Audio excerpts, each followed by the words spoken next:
Thanks for joining us again today for another roundtable discussion. Today we're going to be talking about the SATE-T Act, which is the pro-criminal anti-victim act that was passed in the dead of night in 2020. We're joined today by our four representatives. We have Chris Miller, Brad Halbrook, Blaine Wilhour, and Adam Niemerg.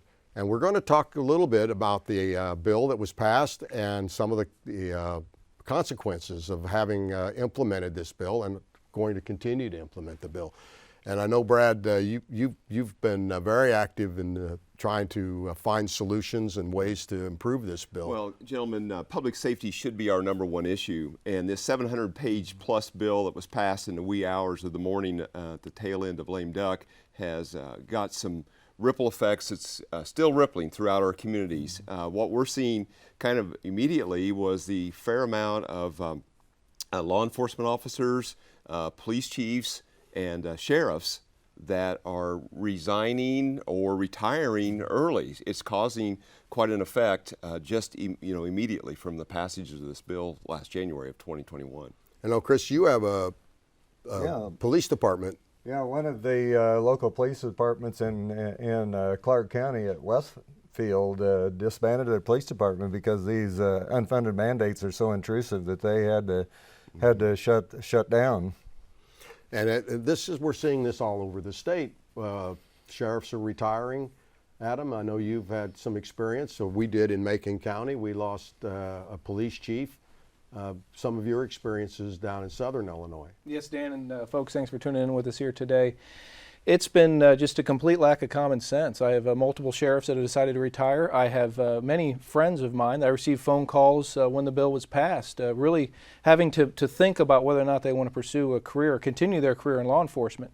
You know, we look at the city of Chicago. You look at the Fraternal Order of Police. You look at the candidate recruitment is completely depleted at this point, and it's all because of bad public policies enacted by the Democrats.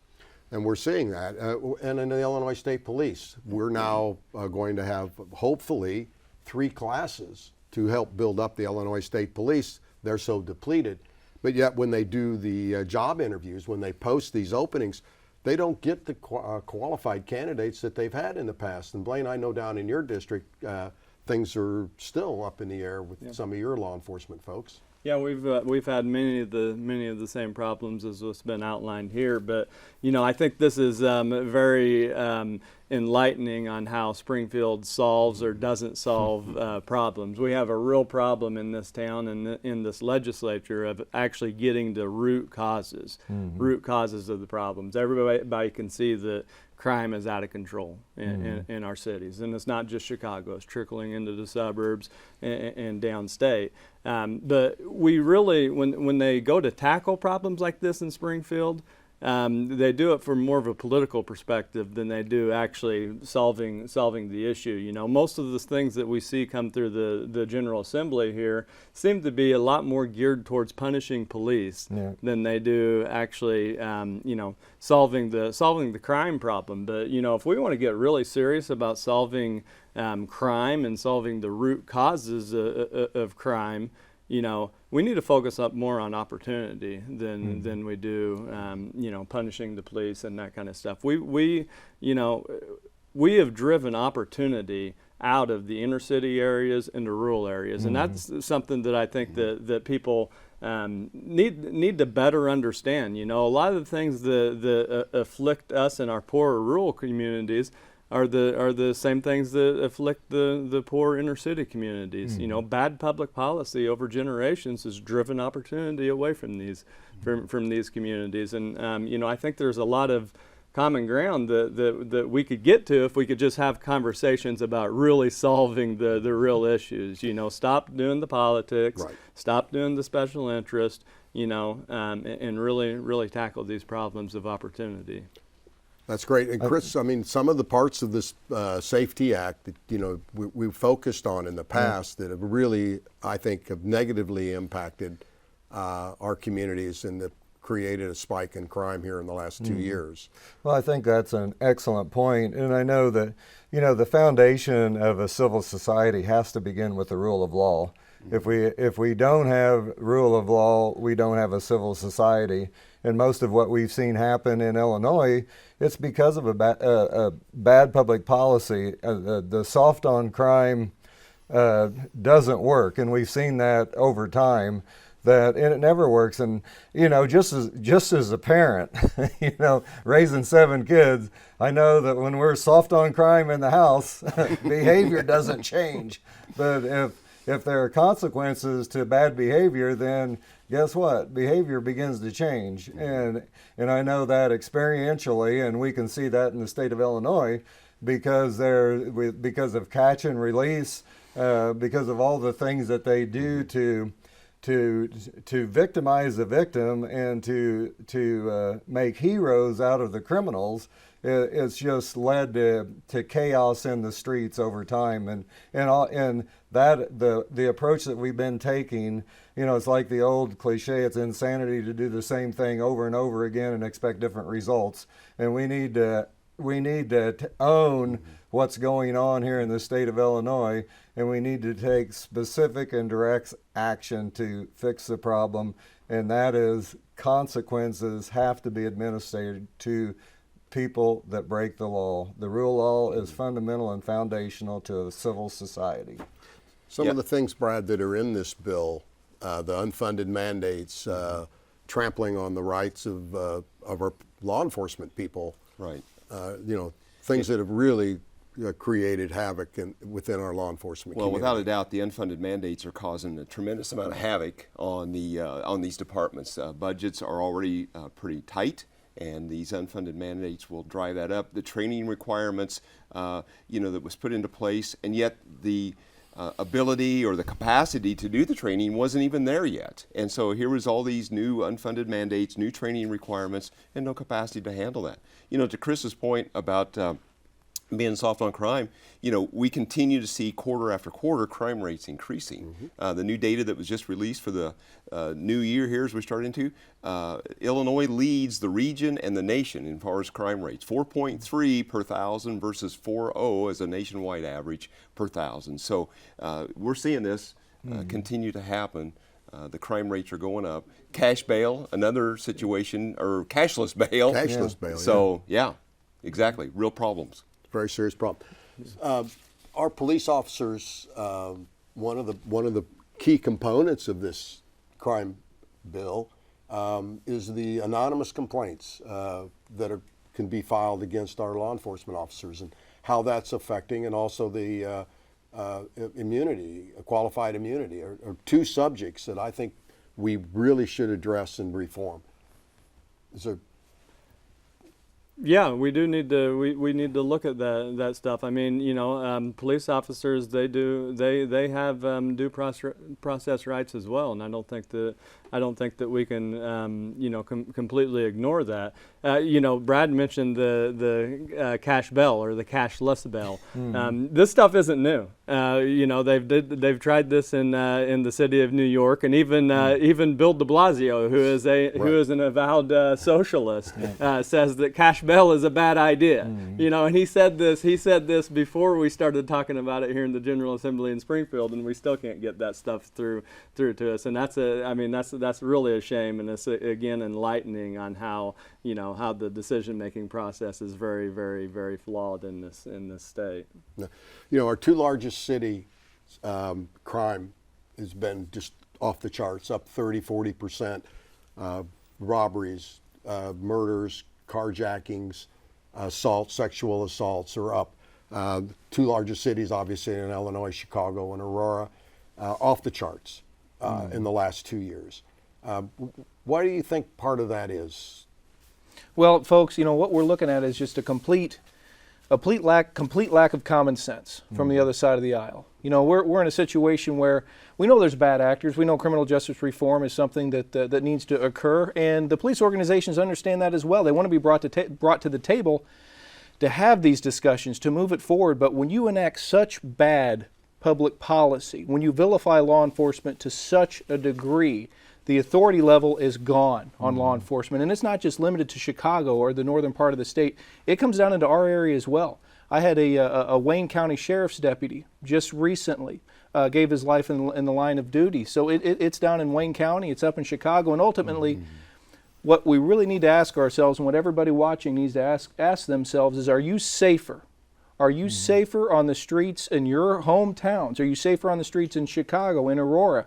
Are you safer? Or are these policies that have been enacted by the Democrats depleting your safety in your cities? That's the ultimate question you need to be asking yourself. Right. The And how do answer we is pretty clear. Very, to that. very clear. If you look at and then the how do numbers. we fix that? Or how do we go back? I mean, what are the things that we need to do? I know that supposedly ongoing discussions, but there seems to be nothing happening, and the situation continues to spiral out of control. Right. Well, the House Republicans, along with the Senate Republicans, have offered well over a dozen different bills and resolutions to either repeal the SAFE-T Act or to change different parts of it. And those bills sit where, right? They're sitting in Rules Committee, they're sitting in the Assignments Committee in the Senate, to never get a hearing, to never see the light of day. And so, we see all these symptoms of this policy that was enacted a year and 4 or 5 months ago. With these escalating, skyrocketing crime rates, still today, Chicago, 2+ a day homicides every day in Chicago. So none of this, and I think the other side's idea is the cashless bail, just a revolving door, more gun control, and all those things do is make it more difficult on the law-abiding citizens. So again, I think there's our House Republican caucus, the Senate Republican caucus has offered tons of measures here to make the world a better place to live for the citizens of the state of Illinois, to make us a safer society, and we never get a hearing. That's a real problem. And this is typically what we hear, Chris. Well, I know that- what's your solution? What's your solution? Well, we've offered solutions. We've offered ways to improve or change what's happened, and then nothing comes of it. Well, I know that just from, I think that we can learn a lot from looking at history and what has historically been done in the state of Illinois is we either kick the can down the road or pretend like the problem isn't really a problem. And it's an oxymoron to call this a SAFE-T Act, because this is the non-SAFE-T Act. The bottom line in Illinois is Illinois is broke and people are leaving, and all of it has to do with bad public policy. This is driven politically. We're driving people out of the state because of what we do here in Springfield. And I know that when you think about it, every citizen of Illinois, whether you're a Republican, Democrat, or Independent, they want safety and security. They want to know that their kids are safe when they walk back and forth to school. They want to know that they're safe if they're out after dark. They want to know that somebody's not going to drive by and take a shot at them. And safety and security, for some reason, is under attack in the state of Illinois. It's like Adam mentioned and Blaine mentioned. Blaine mentioned opportunity. Adam mentioned common sense. This isn't rocket science. To have safety and security in our streets. We give the police the ability and the resources to do their job, because these guys put their life on the line every day. And I know our side of the aisle has tremendous respect and love for the police, and we want to do everything to make their job easier. But I just think that we need to own this problem and to understand that people are leaving because of what we're doing here in the state of Illinois. And people want access to safety and security. They want access to quality education. They want access to economic opportunity. And all these things, safety and security is the foundation to cause all these other entities, quality education and economic opportunity, to thrive. If you don't have safety and security, you have none of the above. True, quite true. Absolutely. I get calls from folks out of Chicago that there's a playground across the street, and they're scared to send their children to that playground. So when we get to that point, when folks here in the state of Illinois are scared to send their children to a playground across the street, we have serious problems, and we really need to look at solutions to that. Blaine, he alluded very well to the other issues throughout the state of Illinois, and that all ties together. The core family values, conservative traditional values, bring your children up the proper way to avoid being a part, unfortunately, maybe committing a crime, things of that nature. So it all comes together, folks. But whenever you can't send your kid across the street to a playground, we need to reevaluate the situation. It's very, very dire. So, we've focused on the problems. I think we've also presented, as you said, Brad, solutions. We have solutions. They're in writing. They're prepared to be heard. We need to change the culture here in the state capitol. We need to get a way to get these issues in front of the General Assembly, both the House and the Senate. And that's where the folks that are watching this come in. You need to be in touch with your legislators. You need to tell them that this is unacceptable and there are solutions and they need to be heard and they need to be vetted and they need to be implemented. And that's how we're going to get this to move. Any final thoughts, Blaine?